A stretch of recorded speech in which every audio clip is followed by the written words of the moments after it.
చట్టంలోని అన్ని సెక్షన్లను సవాల్ చేస్తూ దాఖలైన ప్రాథమిక అభియోగాలపై సుప్రీం ధర్మాసనం విచారణ జరిపింది. వక్ఫ్ మొత్తం చట్టంపై స్టే విధించేంతగా పరిస్థితి ఏం కనిపించలేదని సుప్రీంకోర్టు ప్రధాన న్యాయమూర్తి జస్టిస్ బిఆర్ గవాయి, న్యాయమూర్తి జస్టిస్ అగస్టిన్ జార్జ్ మసీహలతో కూడిన ధర్మాసనం అభిప్రాయపడింది. అయితే వక్ఫ్ చట్టంలోని పలు నిబంధనల అమలుపై దేశ సర్వోన్నత న్యాయస్థానం స్టే ఇచ్చింది.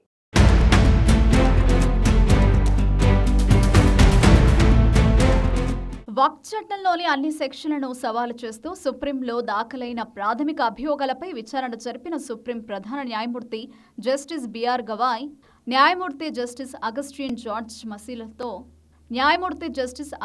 జార్జ్ మసీహ్లతో కూడిన ధర్మాసనం వక్ఫ్ చట్టం అమలుపై స్టే ఇచ్చేందుకు నిరాకరించింది. రాజ్యాంగబద్ధత ఉన్నందున మొత్తం వక్ఫ్ చట్టంపై స్టే ఇవ్వలేమని సుప్రీం ధర్మాసనం స్పష్టం చేసింది. అయితే వక్ఫ్ చట్టంలోని పలు నిబంధనల అమలుపై దేశ సర్వోన్నత న్యాయస్థానం స్టే ఇచ్చింది. ఈ మేరకు మధ్యంతర ఆదేశాలు జారీ చేసింది. సుప్రీం స్టే ఇచ్చిన జాబితాలో కనీసం 5 ఏళ్లుగా ఇస్లాం మతాన్ని అనుసరిస్తున్న వారు మాత్రమే వక్ఫ్ను రూపొందించగలరనే నిబంధన కూడా ఉంది. వక్ఫ్ చట్టంలోని అన్ని సెక్షన్లను సవాలు చేస్తూ దాఖలైన ప్రాథమిక అభియోగాలపై విచారణ జరిపిన సుప్రీం ప్రధాన న్యాయమూర్తి జస్టిస్ బిఆర్ గవాయ్, న్యాయమూర్తి జస్టిస్ అగస్టిన్ జార్జ్ మసీహ్లతో కూడిన ధర్మాసనం వక్ఫ్ మొత్తం చట్టంపై స్టే విధించేంతగా పరిస్థితి ఏం కనిపించలేదని వెల్లడించింది. ఎందుకంటే పిటిషనర్ల ప్రధాన ఆందోళన అభ్యంతరం అనేది 3(3)(c), 14 వంటి పలు సెక్షన్లపై ఉందని పేర్కొంది. ముస్లిమేతర వ్యక్తులకు వక్ఫ్ బోర్డు ముఖ్య కార్యనిర్వహణ అధికారికి అవకాశం ఇవ్వొచ్చంటూ చట్టంలో చేసిన సవరణపై స్టే ఇవ్వలేమని సుప్రీంకోర్టు బెంచ్ తెలిపింది. వీలైనంత మేరకు ముస్లిం వర్గానికి ఆ పదవిని కేటాయించేందుకు ప్రయత్నించాలని నిర్దేశించింది. రాష్ట్రాల వక్ఫ్ బోర్డులు, సెంట్రల్ వక్ఫ్ మండలాల్లో ముస్లిమేతరుల సంఖ్యను 4 నుంచి 3కు తగ్గిస్తున్నట్లు సుప్రీం పేర్కొంది.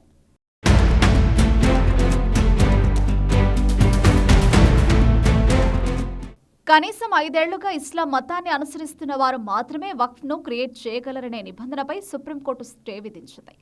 వక్ఫ్ను ఎవరూ రూపొందించవచ్చు, తప్పకుండా ఇస్లాంను అనుసరిస్తున్న వారే దీన్ని రూపొందించాలా అనే దానిపై కొత్త రూల్స్ సిద్ధమయ్యే వరకు ప్రస్తుత నిబంధనపై స్టే అమల్లో ఉంటుందని సుప్రీం పేర్కొంది.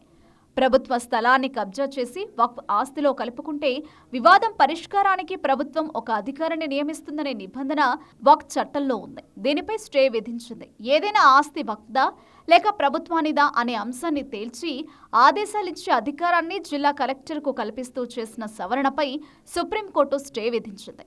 న్యాయమూర్తుల్లా జిల్లాల కలెక్టర్లు దేశ పౌరుల హక్కులపై నిర్ణయాలు తీసుకోలేరని సిజేఐ జస్టిస్ బిఆర్ గవాయ్ పేర్కొన్నారు. వారలా చేయాల్సి వస్తే అధికారాల విభజన సూత్రానికి విఘాతం కలుగుతుందని ధర్మాసనం తెలిపింది.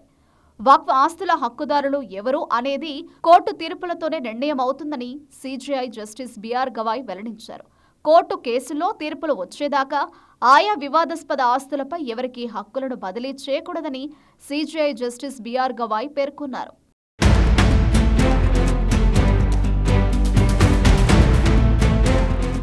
వక్ఫ్ చట్టంలోని పలు కీలక నిబంధనలు నిలిపివేస్తూ సుప్రీంకోర్టు ఇచ్చిన తీర్పును కాంగ్రెస్ స్వాగతించింది. ఇది న్యాయం, సమానత్వం, సౌభ్రాతృత్వం అనే రాజ్యాంగ విలువలకు దక్కిన విజయంగా అభివర్ణించింది.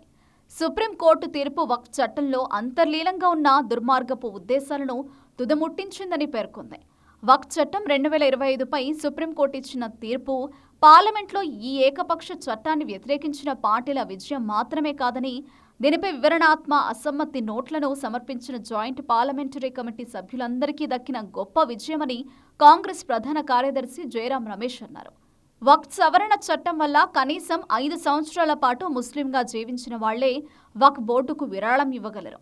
దీని ఉద్దేశం ఏంటంటే ఓ వర్గం ఓటర్ల మద్దతును సంపాదించడం, అలాగే మతపరమైన వివాదాలను రేకెత్తించడమని జయరాం రమేష్ ఆరోపించారు. వక్ఫ్ సవరణ చట్టం ప్రకారం ఎవరైనా సరే కలెక్టర్ ముందు వక్ఫ్ ఆస్తుల యాజమాన్యంపై సవాల్ చేయవచ్చని, దీనివల్ల వక్ఫ్ ఆస్తులకు భద్రత లేకుండా పోతుందని, అందుకే సుప్రీంకోర్టు తాజా తీర్పులో వక్ఫ్ ఆస్తులపై కలెక్టర్ అధికారాలను నిలిపివేసిందని జయరాం రమేష్ అభిప్రాయపడ్డారు. అలాగే నియమాలు రూపొందించే వరకు 5 ఏళ్ల పాటు ముస్లింగా ఉన్నట్లు రుజువు చేయాల్సిన నిబంధనలకు కూడా నిలిపివేసింది అని జయరాం రమేష్ అన్నారు. మరోవైపు వక్ఫ్ చట్టంలోని 3 నిబంధనల అమలుపై సుప్రీం ధర్మాసనం స్టే విధించడంపై స్పందించిన all India Muslim personal law board చాలా వరకు తమ వాదనలను సుప్రీం బెంచ్ పరిగణలోకి తీసుకుందని, వాటితో సమ్మతించిందని తెలిపింది. ముస్లింల రక్షిత కట్టడాల విషయంలోనూ తమ వాదనకు దేశ సర్వోన్నత న్యాయస్థానం అంగీకారం తెలిపిందని, అలాంటి కట్టడాలను థర్డ్ పార్టీ ఏది క్లెయిమ్ చేసుకోకూడదని న్యాయస్థానం చెప్పిందని all India Muslim personal law board తెలిపింది.